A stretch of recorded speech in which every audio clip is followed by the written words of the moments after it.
Welcome to Behavior Health Today, a Triad production. I'm your host, Dr. Graham Taylor. I love having return guests, and I'm so happy to have one today, Dr. Shaana Berman. Shaana is a board-certified behavior analyst with over 20 years of experience working directly with children who have autism and other conditions that impact behavior and their learning.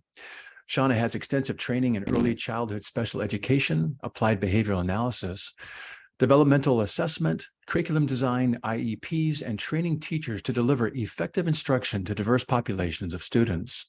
Shaana's current focus is organizational behavior management in high-poverty public school districts, designing effective positive behavioral systems at the district level. She also works in professional development for teachers, parents, and other school staff, as well as the effective delivery of direct behavioral intervention services in public schools and BCBA supervision. I'm so excited to have Shaana back with us today as we're talking about trends in post-pandemic student behavior. Shaana, welcome back. Nice to have you. Thank you so much. I'm honored to return and talk about this really important and timely topic. Yeah, well, given that, I'd like to just kind of jump right in. And as we just, get a chance to discuss what some of the sequelae are of what we're coming out of and discuss these trends being evidenced in the post-pandemic student behavior. And as I know, this is becoming an area of expertise for you. So if you would kind of walk us down through and give us an understanding of what you've been observing post-pandemic in the students' behavior that you're working with. Sure. So as a developmental behavior analyst, my current role involves developing and implementing positive behavioral management systems and structures at the district level. And then I take it down to the site level, individual schools. I work for, right now, my primary client is a public school district that is TK through 8th grade. So the 2-year kindergarten for our younger kindergarten students aren't quite ready for kindergarten, but now are able to attend transitional kindergarten at an earlier age, 48 to 54 months. So that's been interesting. And then taking those strategies from the site level into individual classrooms and working directly with teachers and students. And what I've been observing in this particular environment, students have dealt with trauma.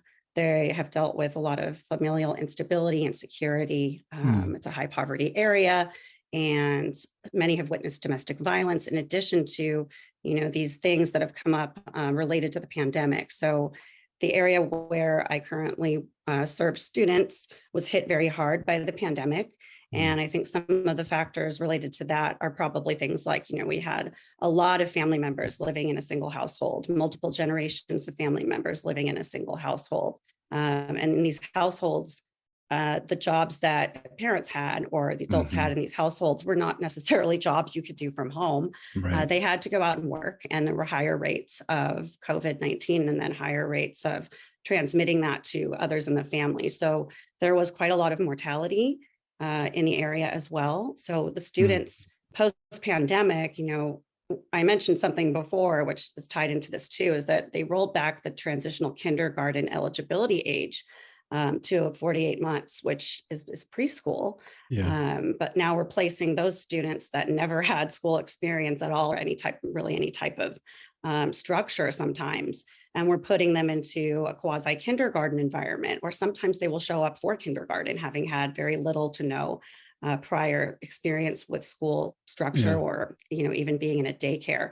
So I've been seeing a lot of things that I'm calling developmental gaps. So these trends in behavior that I'm noticing, particularly in the transitional kindergarten or early childhood, 5, 6, and 7 years old. So transitional kindergarten and first grade are, very low attention levels, so that their ability, their cognitive endurance to like academic or pre-academic tasks or even structure in that group environment is lower. They don't know how to stand in line. Their play skills and their social interaction with each other looks like something you would see in preschool, like in a 3 or 4-year-old. And these are 5, 6, and 7-year-olds. Right. You're talking about something important just as we start out. These are systems that can already be, stressed and kind of highly stressed in some points. And you're talking about this pandemic just turned everything upside down. We were mandated to be isolated. We were mandated to kind of quarantine at home for the most part. So you're talking about kids not being able to kind of have at least 8 hours a day away from this, being put back into systems that, while, let's say kind of pre-morbidly stressed, are now even more stressed because the parents not being able to work, the financial concerns, the uncertainty, plus this looming sense of, if you get this virus, you're going to die, and all the things that were miscommunicated in media. And that was really an unfortunate, and in hindsight, more manageable situation that we did. We did a very poor job on the communication of that. So people are living in fear, uncertainty, this existential, questions popping up all over the place. So these kids were really exposed to some things that were really challenging in the home, weren't they? Yes, yes, definitely. When there's a lot of stress, especially some of these high poverty settings, you might see higher rates of domestic violence. You might see higher rates of substance abuse. There might be lack of supervision due to parents being out of the home at work, and children are either on their own, or they may have a slightly older sibling or a cousin watching them, and maybe being exposed to things on screens, or just other types of trauma. I think those risks go up, when we're in these types of environments. So it's definitely caused an impact. The trauma piece of it has caused an impact on behavior as well. Talk a little bit about, and sometimes we don't fully appreciate this, but school is such a necessary, and not just academically, but it's such a necessary place for some kids to be in, isn't it? It's I don't want to say a respite, but it is a safe place. And it can provide them with some things that are so necessary, just, for their nutritional development, for their psychological development, for just an environment that is safe. Talk a little bit about the importance of school that we may not oftentimes consider. Oh, yeah, definitely for students in high poverty environments, such as the Title I school district where I work. Yeah. This is located right next to one of the most affluent cities in this area, which is interesting. But still, we have children that are not maybe getting adequate food at home, or they don't maybe feel safe at home, or there's not consistent structure at home. So school functions as a place that is more than just a place to learn. It's a place where they receive breakfast and lunch, and to whatever extent we can, we control the environment and behaviors, so that students feel safe when they're at school. And, it's an opportunity for them to have that structure and routine and consistency. So students that are coming in anxious from whatever traumas or whatever inconsistencies or issues they're dealing with outside of school, there is an inherent structure and routine to school that children really need, I think, to feel safe and secure, and to get those needs, those Maslow's hierarchy of needs, those needs of feeling safe and secure and their basic needs met. That's what they need to be ready to learn. And they're coming into school. Oftentimes, I've witnessed it many times, that kids are coming into school, they're not ready to learn. Their heads are down. They're coming in with their hoodie pulled over their head like this, won't make eye contact, won't respond to an adult that's saying, hey, you need to get in line. It's time for you to get in the classroom. And they get into the classroom, and then there's a disruptive behavior, and now they're removed from the classroom, or they will leave the classroom themselves. And now I have staff members walking around trying to control these children back into the classroom, but they're stressed out. They're not in a ready to learn spot for whatever reason. And I think a big part of intervening and sort of addressing these issues is evaluating that ready to learn piece as soon as these children walk through the door. Once they walk through the door of school, they're on campus, or they're walking into their classroom. We are monitoring them for ready to learn. And we know those students, we can see signs of escalation, or if they're not ready to learn, and then developing some trauma-informed or positive behavioral support, social, emotional, based strategies or tools, and offering those, in the classroom setting, or sometimes outside of the classroom if it's possible. I know you have get ready. Yeah, I know you have some recommendations for us to come back to a little bit later in the show today about how do we manage those moments when we see a child come in like that, and kind of a soft start and those kinds of things. But I think it's worth emphasizing that school truly, for a good number of students, is probably the safest place that they may have in their life. It has structure. It has genuine concern for their well-being. It has nutritional needs being met. It has rules that makes kids feel safe. It has expectations, that have for kids can be a very, very helpful thing for them to be organized by and strive towards. And it has an opportunity for their interactions with peers to be monitored in a way where it doesn't turn into the Lord of the Flies. It doesn't become chaotic and, crazy, and kids feel bullied and unsafe. I also like this sense that it's important. We think kids come to school and right away we're thinking, okay, now you got to get down to it, got to get going. But there has to be a readiness for learning. And that was some of these kids coming actually, I think for all kids, maybe different degrees. And I'm sure you see this too. Not just from homes that are, challenging or chaotic or maybe not safe, but just coming back to school in general. We've been out of sync. We've been out of practice. We're a little uncoordinated about how to sit at a desk or what line to go into, or there is a transition, isn't there? And there's almost kind of getting these kids prepped and kind of a readiness set for learning to take place first and foremost, probably needing to be considered in ways that we've never had to consider before. Absolutely. And repeated, more often than I think Right. we've done in the past. So kids need more opportunities to practice, to review Yeah. rules, expectations, and then to be reinforced, rewarded, to feel good about following them. Because Yeah. those things that are supposed to, create these structures of safety and consistency and security can also be pressuring to some students, Yeah. especially it's all in the delivery. Yeah. It's if you're going to top down, loom over somebody and tell them to get in line in a harsh voice and they're 5 and they've experienced trauma, you might have an escalation right then and there. But if you say to a 5-year-old, let's get in the choo-choo train, or are we in a safari line? What are we doing? Or are we animals? What do you want to be? Or, hey, stay on the line or your floor is lava, unless you're on this tape line I put outside. Stand on the tape, toes on the tape, or you're in the lava. So that play-based thing that we do in preschool, oftentimes, as we get into elementary school, it becomes very much about academics. And I think what we've done here, I think taking a step back is a good idea to look at, are we ready to learn? And do we have the pre-academic skills that we need before we're placing kids that never had these skills explicitly taught to them? We're putting them in a very high demand situation now, and they are developmentally not ready. They are not where kids usually are coming into kindergarten.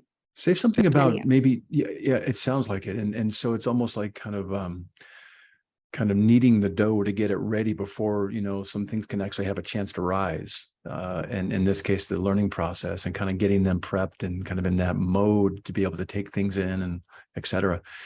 What are you noticing maybe in the different age groups? Are there differences between the ages? Let's say, TK and elementary and middle schoolers. What are you seeing in the different brackets of ages?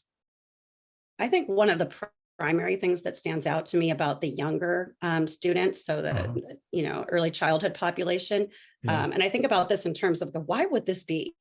Now that the masks have come off, I'm noticing that children, those without disabilities or without a diagnosed condition that might impact their ability to interpret, social cues, these are typically developing children for the most part, are not able to reference social cues or interpret facial expressions, so I'm thinking, well, people were masked during that time of development when, infant, toddlers and young children are really looking at the reactions and the gestures and the facial expressions, the communication, the nonverbal piece of that.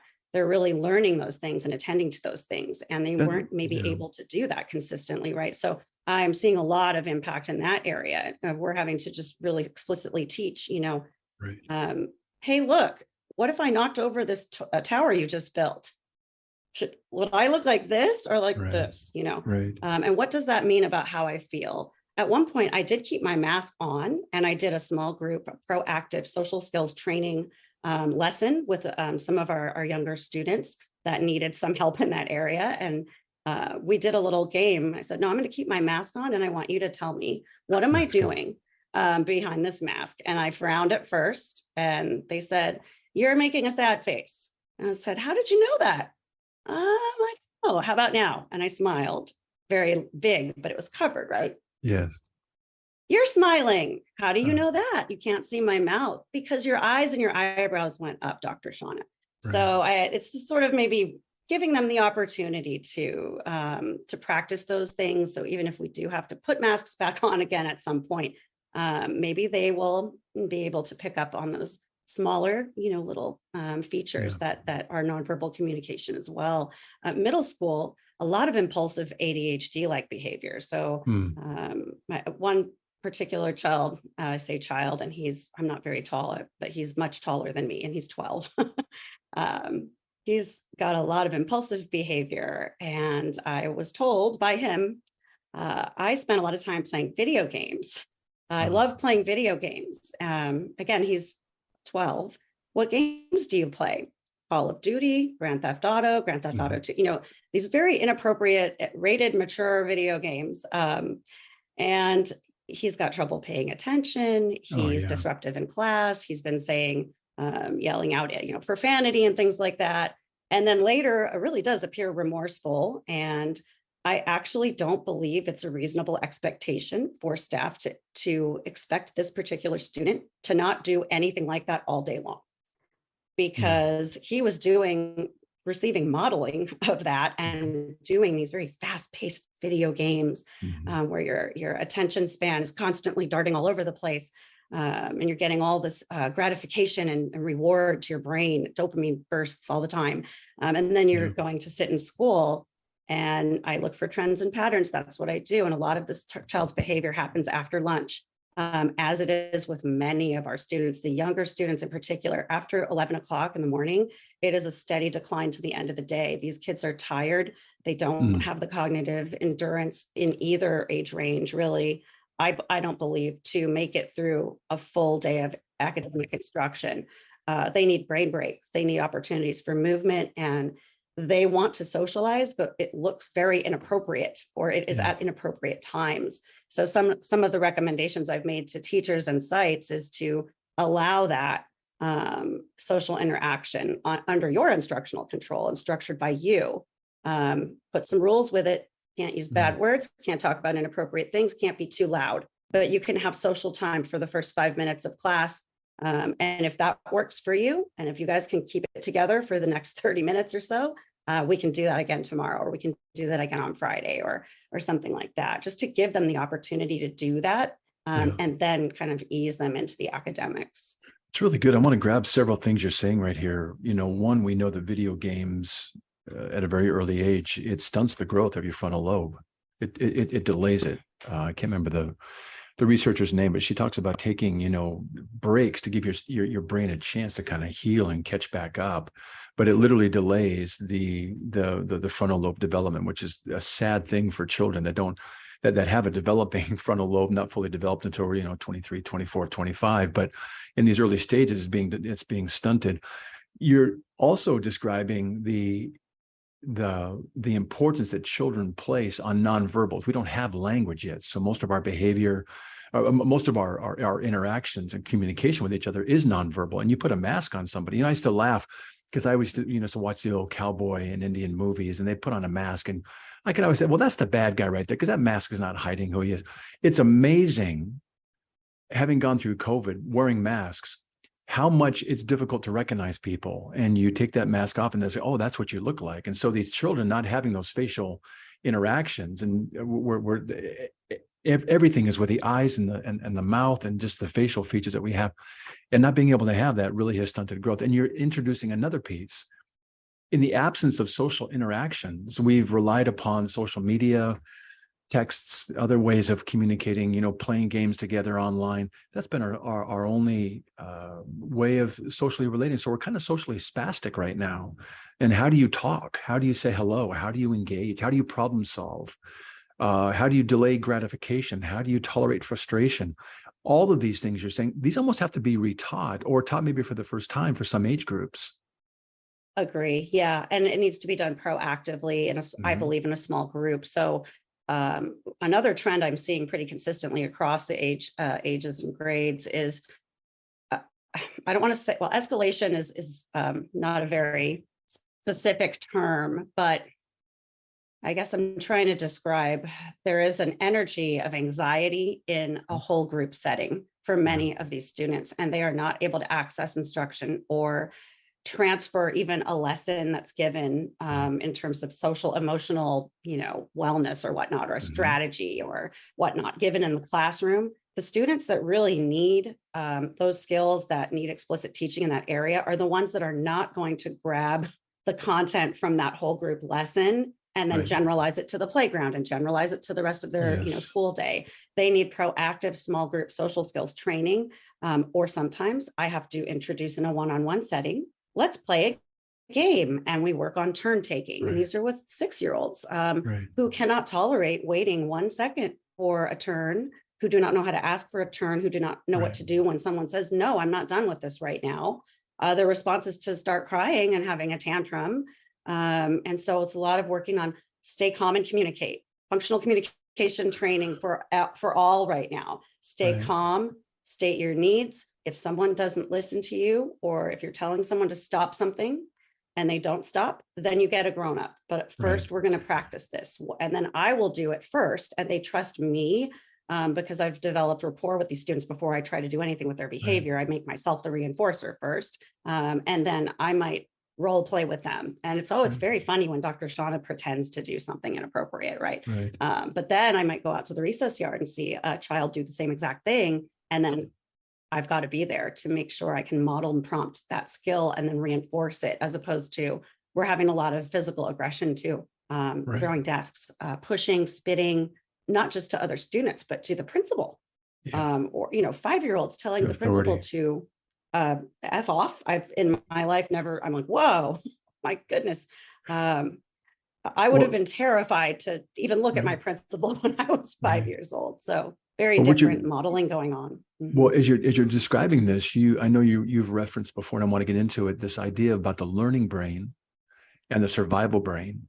And there's some research they did on adolescents out of Stanford, and they were researching and assessing how stress and social disruptions that were caused by the pandemic have affected literally the neurological development of young adults. And these early, the early adversity in brain development is what they're looking at. And previous research has shown that adversity early in life, we can use the ACE evaluation, adverse childhood events, that we can literally measure what's going on in someone's life to see what level of adversity they've gone through. We can begin to assess trauma. But previous research has shown that adversity early in life, such as exposure, let's say, to things we're talking about today, violent environments, family dysfunction, neglect, and those things can accelerate brain maturation in aging children and adolescents. And more specifically, these studies have reported a reduced cortical thickness, which is indicative of the brain aging. And this cortical thickness has happened in the brains of children who've experienced early adversities. So through the COVID pandemic, what they found is there's an increase due to, the like we mentioned earlier, the increased social isolation and the transition to almost entirely remote learning settings has led to many young adults and children to experience significant adversities in this process. And these new challenges being coupled with what you said earlier, financial stress, exposure to family violence, and the ever-present threat of, potentially getting the adverse effects from the virus itself and becoming sick. The research found that those post-COVID groups in children were more likely to report severe symptoms of anxiety, depression, and internalizing problems as compared to those that were not, kind of earlier assessed. And even the analysis of the MRI scans demonstrated that post-COVID groups, participants, had reduced bilateral cortical thickness as well as greater bilateral hippocampal and amygdala volumes. And these are all things that are finding, like you're suggesting here, these behaviors that are going on literally have neurological explanations for them because the brain is aged and there are significant things occurring. It's just not bad behavior. There are things that have changed. Describe for us a little bit more when you're talking about the brain piece in this. There's a learning brain and a survival brain. Segue us into this piece a little bit more, would you? Sure. And I just one comment based on what you just said is for children in particular, we don't get to decide what's traumatic for them and what isn't. Good point. So it's anything that causes that child to be afraid. It could be a child that is not necessarily in a high poverty environment, but it is in a loud, angry environment where someone is always yelling, or, perhaps, dad is stressed at work, for example, and there's a big fight, and it's scary for that child. And then they go into a school setting and someone raises their voice, perhaps the male PE teacher, and they're anxious, but they may not communicate that to somebody for whatever reason. Especially as kids get older, they don't want to admit that they are afraid or they don't feel comfortable. So I think it's important to underscore that first is, we don't know everything that's happened to a child, in their life outside of school. But if we're seeing these behaviors, you can almost guarantee that something has happened that has been traumatic, that has caused anxiety for that child. And if we see children walking into school demonstrating any sort of change in their typical behavior, whether it's a shutdown, it's an anxiety sort of foot tapping, or perhaps it's this tense posture, which I've witnessed in a 5-year-old, a little boy. Every time somebody walked behind him in the classroom, and he would put his fist up, and then staff would tell me he's very violent, he's assaulted us, he's assaulted others. And what I saw was a child that had been traumatized, and he was not in a learning brain mode. He was in survival brain. And when I think about those two things, I think survival brain to me is that whole, I'm in danger, and I have very limited cognitive, what is that term? A range of cognitive. Right. Yeah, if you're fight or flight. They're in a fight or flight. They're not in a thinking, learning, absorbing, encoding, recalling. They're in a survival state. Fight or flight. And that reminds me of what I was trying to say, which is black or white thinking is associated with fight or flight as well. Because it's, here comes a saber-toothed tiger. Do I climb the tree or run away? If I spend too much time thinking about what the best thing to do would be and reasoning and problem solving, I'm eaten, right? So I think nowadays we're having students and staff actually too. There's these things that impact staff, especially teachers. It takes a lot to be a teacher any given day, but even more so today. And they're stressed too, dealing with these behaviors and having their own stresses as well. But there is no saber-toothed tiger at school, but we're still having that neurological or hormonal or endocrine escalation of hormones and cortisol, adrenaline, those types of things.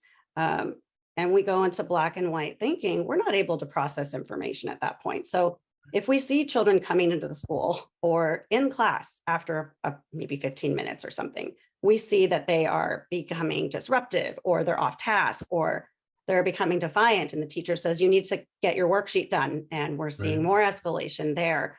I think sometimes if the staff member or the teacher then feels some anxiety because now they're dealing with this unexpected thing, or, child is not complying, that maybe raises that person's anxiety a bit too. Maybe we get into a power struggle at that point and it becomes about compliance and discipline. And really the first thing we need to do in that setting is to de-escalate that child and return them to learning brain so that they can learn.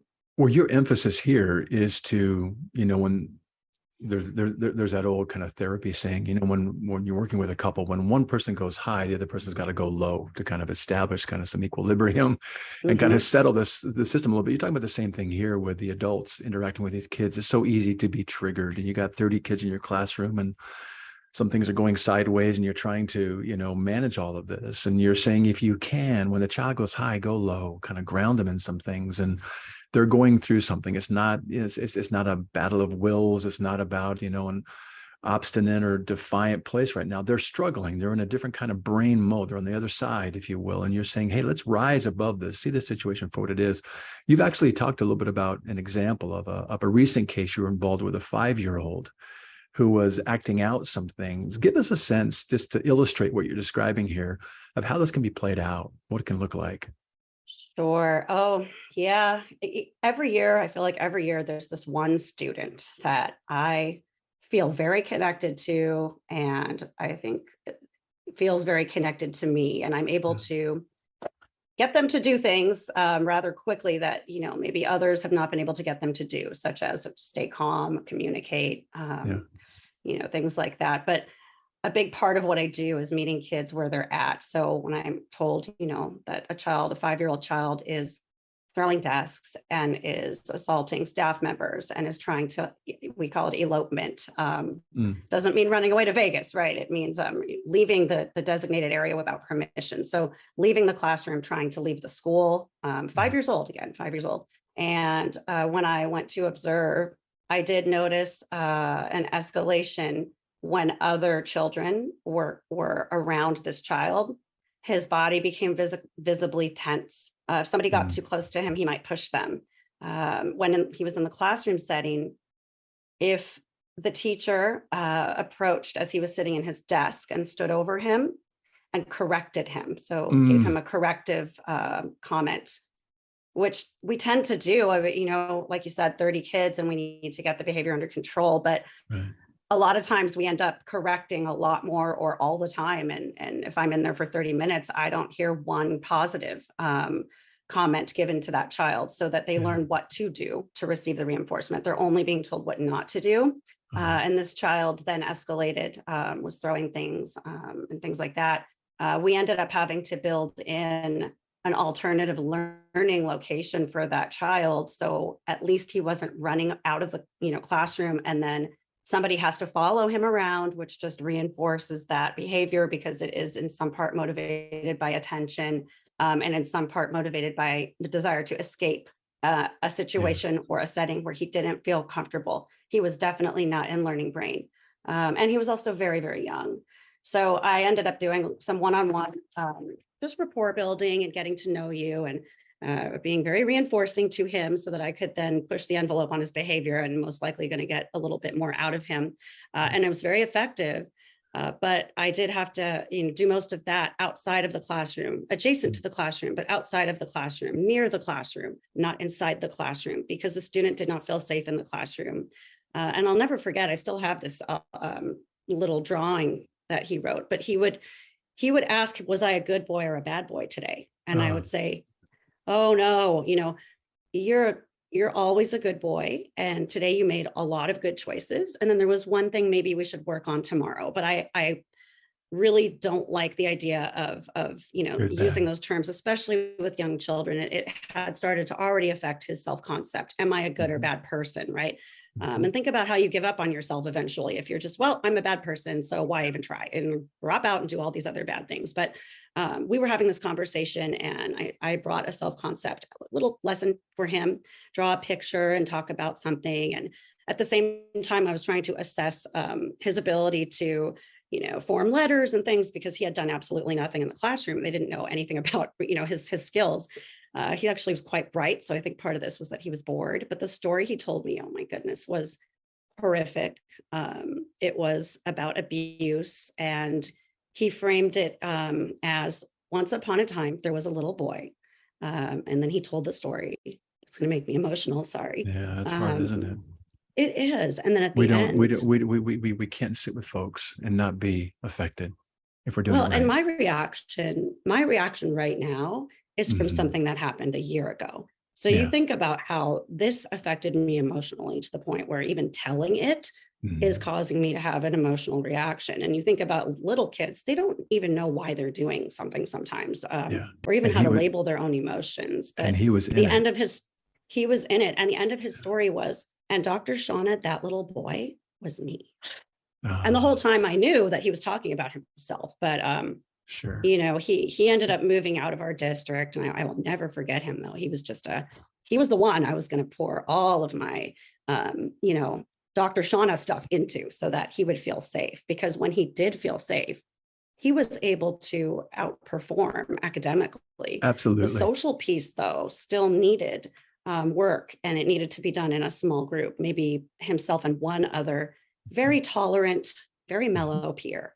Who did not move quickly or in unexpected ways around him, because you could actually see him tensing up. And I think, teachers have a good ability to scan the room. And if something is very disruptive, they're going to pick up on it. But if it's something else, if it's kind of a shutdown or an anxiety, or there's those escalating behaviors that are coming before, this larger disruption that is going to result in a punitive consequence, I think we all need to maybe be very aware of not only our own reactions to situations, students, families, parents, whatever's going on, but what's going on with that student? Are they acting different?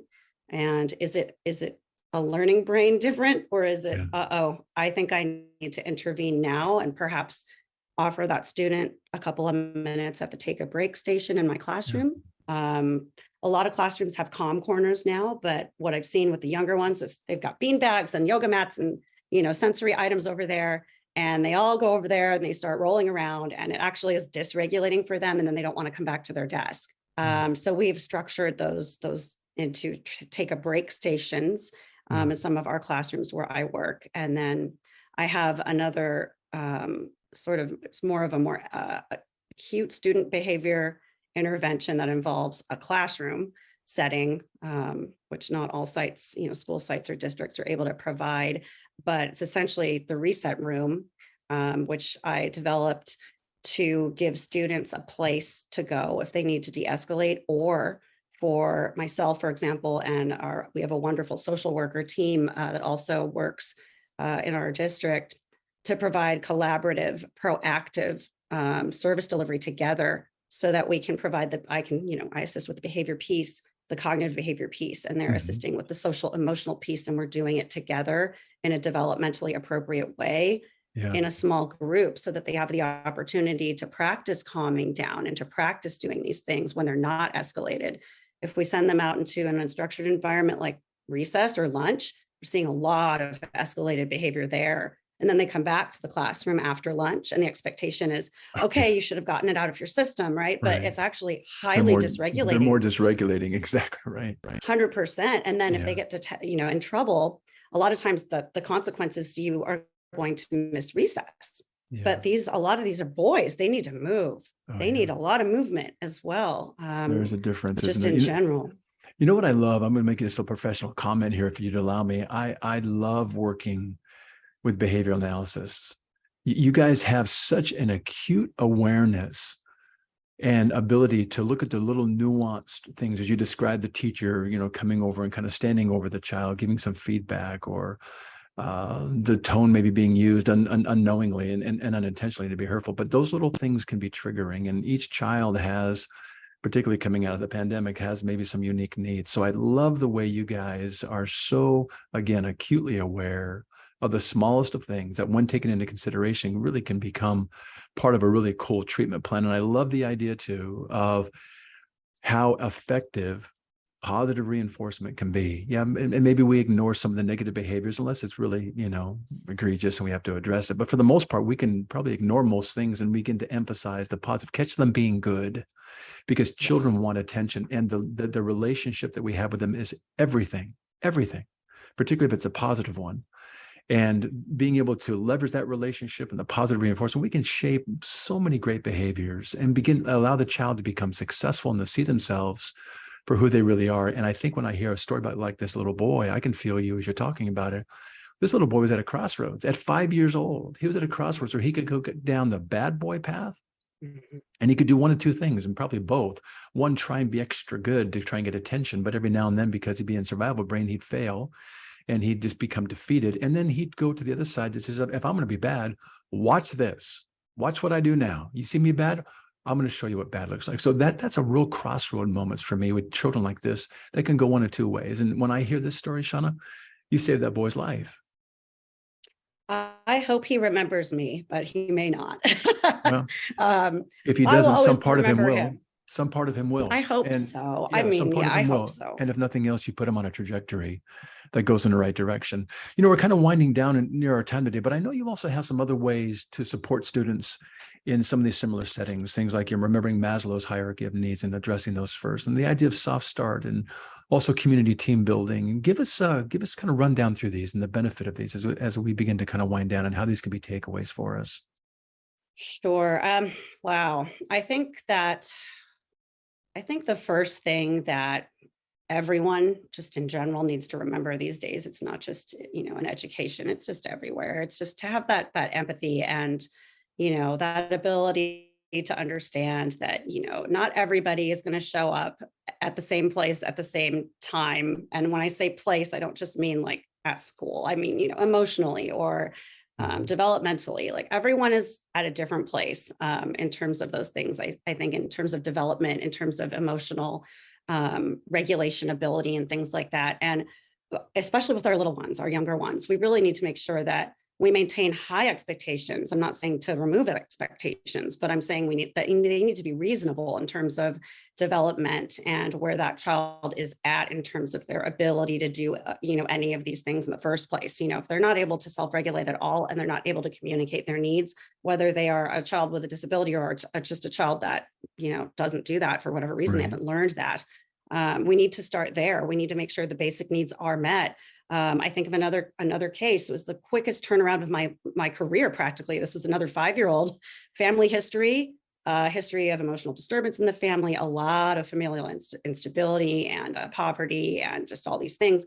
And he had the teacher, so stressed out that she was really considering going out on stress leave because he was climbing furniture, throwing things in the classroom, just running around like he's driven by a motor, like, unable to regulate. And when I met him, I should preface this by saying I always carry what I call my behavior go bag. So the go bag, it's like secret ops, get on a plane and save someone tonight. I got my go bag. It's a little pouch and it always has little snacks, things like organic fruit snacks or, little chips or whatever it is, pretzels and little fidget toys and little stickers and things. So I have to have it with me at all times so that I can become the most reinforcing person ever to kids like this. And the first thing I said to him was, "Are you hungry? Did you eat breakfast today?" And he stopped in the middle of, an escalation. "I haven't eaten breakfast." I said, "Well, it's 9:30. So we need to get you some food. I have snacks right here. Come with me into my reset room and sit down. Sit first. Good job." So I'm building that kind of compliance in there. And then I put together a visual program for him. I met with the teacher, doing these things requires, teacher buy-in and training and staff buy-in, administrator buy-in and all these things, and time. So time to create materials. But the supports we built in for the student were, we made him a binder. We put a visual schedule in there for him. He's a 5-year-old without a disability, just a 5-year-old. And when he was escalated, he couldn't respond to the verbal cues and any auditory, anything, any commands, any comments, proximity from an adult or another adult coming to help made it worse. So we turned it all visual and we reinforced him every part of his day that he followed a rule or did something great. He got his sticker and he got to take that home to his mother. And we told her what a great job he had done that day because, prior to that, all she was hearing was, he's destroyed the class, these things. She's frustrated. She's got to be at work. So within maybe 4 days, and this is a very special team, the site team was able to, and this teacher was able to implement this very consistently. And our social worker there, wonderful. But we implemented on a Monday. By Friday, we were offering a proactive break in this reset room. We set a timer for 3 minutes, and then you can go to your classroom if you're feeling ready to learn. He sets the timer and then a minute goes by and he's like, "I don't need this timer. I want to go to my classroom." Yes, it was such a win. Awesome. So those kind of supports are very important. Kids that elope or run out of the room, they want attention. So sure they're hurting. We don't exactly. And then I think the thing, they're being corrected and redirected because they're not in the classroom, but attention is attention, whether it's, it's correcting or saying, woohoo, let's talk about movies. It's still attention. They're still escaping the environment. So something we're trying to build in consistently right now is like a hall pass system on a breakaway lanyard. And it lets staff know, other kids know, I'm on a break. I'm helping the teacher.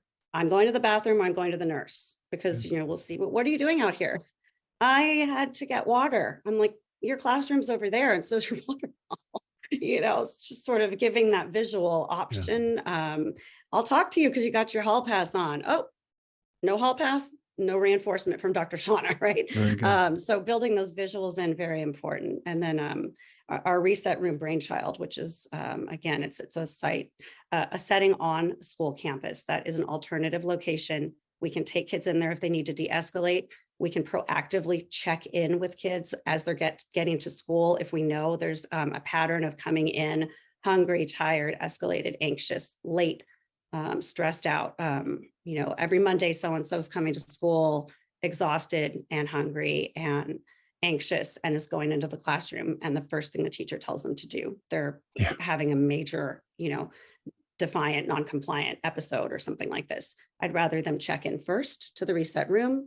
We set a timer, and there's, procedures to implement all of these things appropriately. But I found that to be very effective in helping kids feel safe, making sure their needs are met, and then also training them to identify how they're feeling and advocate for themselves. Very Because at the good. end of the day, that's what we want them to do when they leave us, right? Really good. Um, yeah, I hope Really did good. that answer your Yeah, question? those are Kind of went I off. think no, those are really great. I think, things like remembering Maslow's, food, shelter, clothing, those are really basic things that are precursors to any learning opportunity. I mean, think of us as adults. When do we get most cranky? Well, I get cranky when I'm tired and hungry, I got a little age on me. But we don't outgrow those things, let alone our little ones that are going through hard times. You talk about adopting a soft start after transitions, which I love. And the idea of talking about the teams that you're working with being really great at modeling emotions and developing, hoping really cool strategies and teaching self-advocacy, which I love, teaching children how to speak up for themselves. And when they begin to do, they begin to use their words rather than their behaviors. And I think these are really, really, really great times. Give us kind of a final word. We got a couple minutes here. Just give us a final word, during this really stressful time, and maybe even speaking to the educators and teachers, administrators. Give us a final word. Sure. It is a really stressful time to be in education these days. Yeah. And that goes for students, it goes for teachers, it goes for support staff, it goes for administrators, it goes for all of us that are working at the district level, parents, families, everything. Yeah. So self-care is very important. And there's some research that I'll also never forget. I saw this research very early in my career about resiliency in Yeah. children, and how it just takes one caring adult in a child's life to be there for them, that can help them foster that sense of resiliency. Like, I'm going to be okay. I'm going to get through this. And that leads to all kinds of good things for kids rather than all these other negative things that could happen if they make other types of choices. So for a teacher to be that, or for a school staff member to be that for a child, they can't pour from an empty cup. I love that saying. I saw that somewhere, probably social media, but you have to be able to, know your own self Yeah. and what you need. And it's okay to take a step back from instruction and model those self-care and mindfulness strategies for students. It's okay to say, you know what, I'm feeling really stressed right now because it's loud. So I'm going to turn off the lights, and I'd like us all to just take a moment. Okay. They have some really great visual things you can put on a smart board now too, to show kids how loud they're being. Works very well. Oh, But it's okay to model those things. And I think maybe this is a time where we should be really explicitly teaching and modeling those things like, I'm going to take a deep breath and take a minute right now because I'm feeling a bit overwhelmed, or whatever it is. Kids aren't really seeing that. And I think educators have a tendency to give, and feel guilty taking breaks, and feel guilty taking a day off unless they're, really in the hospital or something. And I guess my final thought is that if we're going to make it through this post-pandemic situation, we all got to take care of each other, and to take okay. care of anyone else, you have to take care of yourself first. So That's really good. Really good. That's a really hopeful message right there, and an encouraging one. Hey, let's let our listeners know some resources from you, that ways that they can get in touch with you or learn more about your work. Give us some resources, would you? Sure. I'm not on social media all that much, but when I'm on there, I am on Instagram at metamindmagic.com. And I believe these will be referenced in the show Yes, they will. We'll put them notes. on Is our that site. right? Sure. And then my Yeah. website as well is www.metamindmagic.com. Fantastic. Well, this is definitely a message of hope. I so appreciate you being on our show today, and this idea that there is hope that we can heal if we understand kind of what the origins of this are, what some of the sequelae are of the residual leftovers from this pandemic, and ways that we can work with this to kind of reset some things, to cultivate not just a readiness to learn, but an opportunity within the school system and even within the family system to help kids kind of catch back up to those things that can be caught up with, and they need to be caught up with, but to do it in a way that's understanding and empathic and gentle, and with some really great reinforcement along the way. So, Shaana, it's always nice to have you on the show. Thanks so much for being back with us today. My pleasure. Thank you so much. It's always great. I also want to thank you, our listeners, for joining Shaana and me today. It's always great to have you with us as well. Regarding our episode today, I want to remind you that it and its resources and all of our other shows can be found on our webpage at triadhq.com/BHT. So check out our webpage if you would, triadhq.com/BHT, and explore our archive of podcasts and resource materials. Thanks again for being with us on the show. And we'll look forward to having you back with us next time on Behavioral Health Today.